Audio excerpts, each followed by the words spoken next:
Recover is the latest album from The Naked and Famous, and I'm very happy to have Elisa and Tom join us. Hello, welcome, thank you for doing this. Thanks for having us Thank back. you for having us. You guys are my inaugural happy hour Zoom call. Oh. I don't know how many of these you have done and how many people have joined. You know, I can imagine being musicians and famous artists and things like that. You must be invited to a ton of these happy hours. No. Yeah. We're not that cool, actually. Are you serious? House for happy hour. That's it. She lives around the corner from me. Yeah, we haven't really, no happy hour. I mean, It's a sad hour. I mean, I have sad hour on my own, like, every day, but proper happy hour. Well, lately the last few days, LA has been having these blackouts, and so it's just not been any fun for anybody. So Zoom happy hours wouldn't even be an option. No. You know, during this whole pandemic, I have actually thought a lot about you guys, album aside, but because New Zealand is the role model of the world in handling this, and they are... No, apparently not. Have you seen what Trump said? Outrageous outbreaks in New Zealand. They're losing control. Oh, well, I stand corrected then. If Trump said that it's out of control, then we must... Out of control. Yeah, I'm really proud of our home country and how they've handled this whole virus thing. So, it's a shame that we aren't back home right now and we're stuck here. I was going to ask you that. Have you felt like, man, maybe we should take a break and try to zip back over there and hang out until this thing kind of calms down? Well, I mean, yeah, we could. I mean, we could shoot music videos. We could play a couple of shows. Yeah, for the first, when everyone went into lockdown and like globally, the kind of alarm bells went off. We were midway through a tour in Australia, and we were planning to go down to New Zealand for some promo, and we cut the trip in the tour in Australia short and went down to New Zealand. And I was there for over a month. Elisa came back to the US because she has a partner over here and a dog, and I was lucky my partner was with us on tour playing keys in the band. So we just went to New Zealand and stayed there, and Elisa came back and you weren't quite in lockdown, but it was terrifying and scary, whereas New Zealand was just shut down. So I got to spend a lot of quality family time with my parents, and we just did nothing, just baked bread and hung out.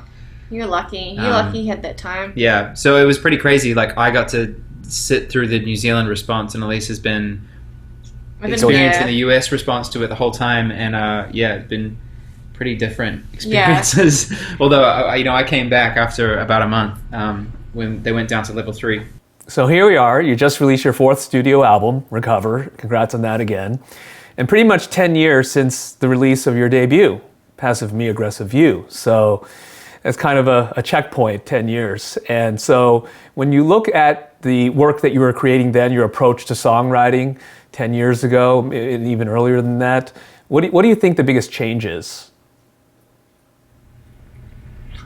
I think that there's a directness with the newer music. So Recover, I feel, is perhaps more lyrically direct. The messages are a little less obscured. I think that's an obvious thing for me, and I think maybe a more obvious thing for listeners or fans to pick up on. It's I think it's just something that happens for some writers as they keep writing.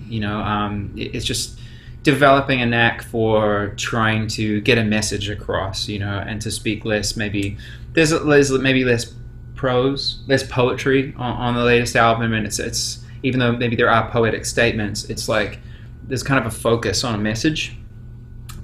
It's thematical. None of our records have been thematical, and this one is. Thematic. I don't even know if I'm not sure. Is thematical even a word? We're a bunch better writers.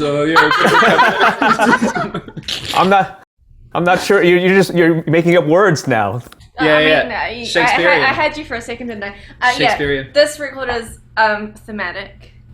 Are you should call the next album thematical? No, but yeah. And I think it's almost like positive, almost positive, hopeful, you know, I think colorful. I think in the first 2 albums in particular, there's like hiding behind maybe. I'd liken it to maybe the way that I feel like a lot of people listen to or interpret, you know, like a Radiohead song. Sometimes you don't know what necessarily you're listening, what maybe Tom York is singing about. It's more obscured, you know, and the obscurity is what makes it intriguing. And I think that we did more of that sort of writing early on, especially me. I think that's something that I've maybe overcome, is being less obscure and just speaking a little bit more directly, or being less afraid to be sentimental or sincere. You have some really great songs on this album. Obviously, you've spoken about Sunseeker and your dog, and Recover is probably the one song that I think a lot of people can relate to in terms of, you know, losing a parent and, you know, the hypothetical what ifs and all those things. And so you've always been honest in your songwriting, Elisa. And so, I mean, I'm going to ask anyway. Was it difficult to write, and how much massaging and work did it take to get those feelings across in a positive way?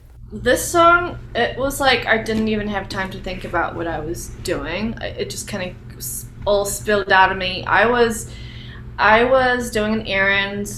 Tom and Simon Oscraft, who was the co-writer, co-producer for a lot of this record, they were at my house waiting for me.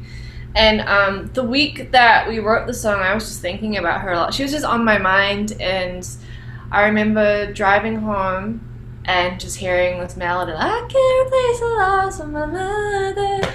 And then I burst into the house, I was like, hey guys, I think I wrote this song in the car. I'm just gonna sing it to you. Can you guys find the chords that would go underneath this? And we just like went. It was just like a stream of consciousness. All of our ideas were bouncing off one another, and it was just written and recorded that day, and actually didn't change very much at all from the writing day session. So all of those lyrics came very, very naturally, and that's because I think I was just very tuned into what I was thinking and how I was feeling. And usually when I'm writing songs and I'm in that mindset, it just kind of flows out, you know. It's the more present you are when you're doing something, I find things can just come very naturally. You always hear about those songs that take 10 minutes to write, and those become the ones that really resonate with a lot of people. So yeah, I mean, especially during this time, there is just so much grief. We're in like a very, very like in a time where so many people are grieving on multiple levels globally. So I just think, the timing of that song couldn't have been more apt. You know? Yeah. Well, I have enjoyed this happy hour with you guys. Thank you. Thanks, same, we have too. I'm not drunk or anything like that, but I'm on a different high. Yeah. Nice. You live in California now, right? So there's other things that you can, use to calm yourselves down. Yeah, just go outside into the sunshine. Into the wonderful sunshine of Los Angeles. It's like unbearably hot right now, actually. I think he was actually talking about the fact that pot's illegal here. Here I am innocently thinking about just literally the sunshine. That's so good. I love your innocence, Elisa. Oh, God. That's wow, how pure. I'm gonna So pure. You're such a youth at heart. Oh gosh, great to catch up with you guys. Congrats on the album. Thank you so much. Nice to chat again. Nice to see you again. Happy early birthday. Thank you. Maybe we'll get a drunk live stream out of it. Oh my God. Awesome.